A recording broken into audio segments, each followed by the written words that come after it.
Okay, so as this week on the 20th of September, I turned 29. So on the 21st of December, September, I decided to nip into Cardiff City Centre and splash some cash.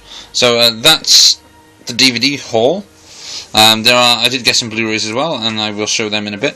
But I'm going to start off with the stuff that I got from. Sorry about my hand. The stuff that I got from That's Entertainment. Which start off, we have a film called Waterborne, which stars Christopher Masterson, John Grease, and Jake Muxworthy. It says I dug the hell out of this movie, and that's from Harry Knowles. So I don't know if that film's any good. It could be utter shite, but we'll just have to give it a try and see if it is any good. Next up we have The Secret of Kells, which I remember rightly was nominated, as it says there, nominated for Academy Award for Best Animated Feature. I think that lost to... I can't remember what it lost to be honest with you. But I've been wanting to see this for a while. It's an Irish, Canadian and French film production. Hopefully it'll be pretty good. And so yeah, that's Secret of Kells. Then we've got Australian film Running on Empty, which is from 1982. If I remember rightly, this was on the documentary Not Quite Hollywood. So I'm looking forward to checking that out because I love those Australian movies about cars. Then we have, as you can see with the price tag still on it, 2 for a £5. Batman Mask of the Phantasm. I've been meaning to pick this up for a while. And it was in the 2 for a £5, which I got The Secret of Kells with. So that was pretty cool. So it's a great one. Obviously Mark Hamill does the voice of the Joker in this, and it puts the Batman films to shame. Well, I say the Batman films, it puts the Joel Schumacher films to shame. But yeah, that is Mask of the Phantasm. Then we have, from Poundland actually this is Collateral Damage. It was £1. It's not Arnold Schwarzenegger's best film, but it's another one that I can add to the collection, which is pretty cool. Then we've got a French film called High Lane. Now I've read some pretty decent reviews of this. The trailer looked pretty cool, so I'm looking forward to checking that out. So that was in the 3 for a £5 offer. Haven't taken the stickers off that, yeah.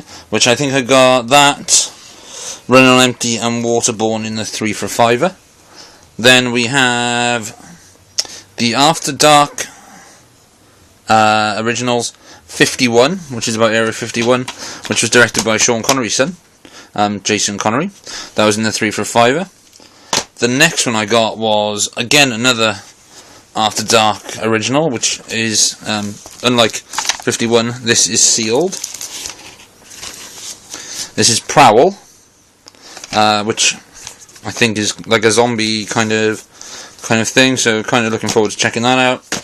And the final one is another After Dark original, which is Husk, which I'm guessing is about an evil scarecrow. But once you've seen Dark Knight of the Scarecrow, every other Scarecrow movie pales. So yeah, that is Dark Knight. That is Husk. Next up, we've got some Poundland, some more Poundland purchases. This is Meat Grinder, a Japanese horror movie, which I think is from the director of. Well, I'm not not too sure who directed it, but for £1, it's the full uncut version. Sorry about the flash. The lighting's really bad in the room, so. That's either going to be a load of shit or it's going to be quite fun. Then we've got Apocalypse of the Dead, another zombie movie. The reason I bought this is because Ken Faree from Dawn of the Dead is in it. So hopefully that'll be some form of fun. But like I said, again, for £1, not really too bothered. And then we've got The One-Eyed Monster, starring Ron Jeremy, Amber Benson and Charles Napier. This looks like a pretty decent creature feature, to be honest. Yeah, a little bit low budget, but it looks like it goes back to the old, like, kind of 1950s Creature on the Loose kind of monster movie, which is pretty cool. I always thought it was going to be a little bit cheesy and low budget, but it doesn't. I had a quick skim through the film the other day, and it does look pretty decent, so I'm looking forward to checking that out properly. And finally, we've got 2 shameless releases. The first one is House on the Edge of the Park, which was £8 in HMV, which I'm so chuffed at, because everywhere online they're like 12-13 quid, so for £8 that's a bonus. This is the Shameless Fan Edition. This is still sealed because I haven't checked it out yet, but it's got some features on it.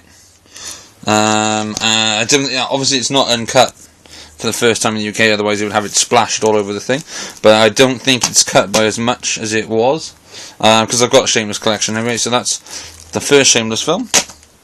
And the second Shameless film is Cannibal Holocaust, from director Ruggero Deodato, who made this film, and he made some other quite brutal movies. One was called Live Like a Cop, Die Like a Man, which is an Italian crime thriller, should I say.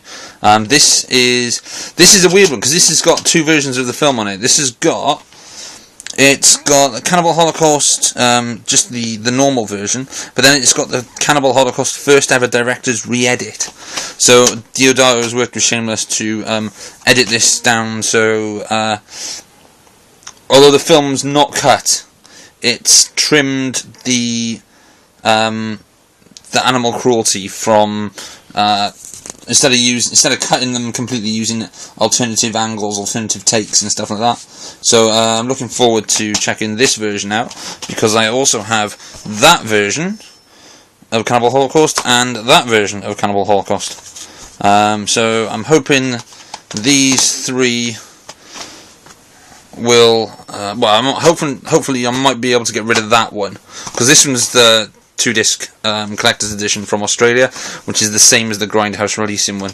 So hopefully that I can get shot of. But there we go. That's the DVD update for my birthday, my 29th birthday, and there are some Blu-rays. Okay, different location, mainly because the Blu-rays were downstairs, so I've moved downstairs now to grab the Blu-rays. So first up is Hot Fuzz.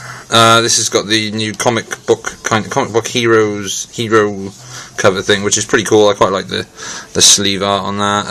As you can notice, it's an 18. And it's mainly because there's an extra on here called the Fuzzball Rally, which is full of very, very bad language, mainly from Nick Frost, but that extra is one of the funniest things I've ever seen. It's very, very funny. So yeah, there's a really good there's a commentary by Edgar Wright and Quentin Tarantino on that as well, which is quite interesting. It's basically 2 guys talking about action movies for near enough 2 hours. So that's the first one. Next up is Highlander. Sorry again about the flash. Again, the lighting isn't very good. If it was daytime, it wouldn't be too much of a problem. This is Highlander. This is from Studio Canal and Optimum. This looks really good. Optimum's done a really great job on this. And it's a really good film as well. It's a shame. It's got quite a lot of extras. I never realised that, actually. I haven't really looked at the extras yet. But that's Highlander.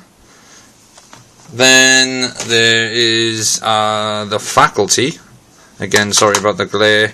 Again, this is another film that I really, really love, and this print is pretty good, from Miramax, and Robert Rodriguez film, for people who may not have known, and it's one of the first films to star Josh Hartnett. I think the first film I did see him in was Halloween H2O, but yeah, that's The Faculty. Next up is one of my favourite Sylvester Stallone movies, and it is Demolition Man. And Demolition Man is a film directed by Marco Brambilla, also starring Wesley Snipes. I reviewed this from my website a couple of months ago. If you don't know the website, I'll put a link at the bottom so you can read some reviews. And I basically, after watching it, I realised that this film is literally non-stop action from minute 1. And it's a reason why it's called The Demolition Man, because he literally does demolish everything. This looks really good. Warner Brothers always do really great prints on their catalog releases, and this is another one which is very, very good. One of the best prints I've seen on one of their catalog releases was The Long Kiss Goodnight, so it's worth getting that. And then we've got The Crow Collector's Edition. I picked this up because I rewatched it the other night and I thought that the DVD needed an upgrade, and after looking at the DVD, it's not a very good upgrade, to be honest with you. For some reason, Entertainment and Video, EIV, they don't seem to take care with their back catalogue stuff, and the cover art is just awful. If you can see the giant collector's edition at the top, it just looks horrible. But yeah, not the best purchase. But the 5 Blu-rays were 5 for £30 in HMV. And the last thing that I received, which I received in the post, is the 1970s TV version of Quatermass, starring John Mills and Simon McCorkindale. Now, strangely enough, it's cheaper to buy this from the US than to buy a UK version, because the UK version is long out of print, and I managed to pick this up from America for about £13, and it's got the 4-hour version, and it's got the edited down feature length version. But this took a month to turn up. But there we go, that's the update. I hope you enjoyed it, and there will be another one coming soon.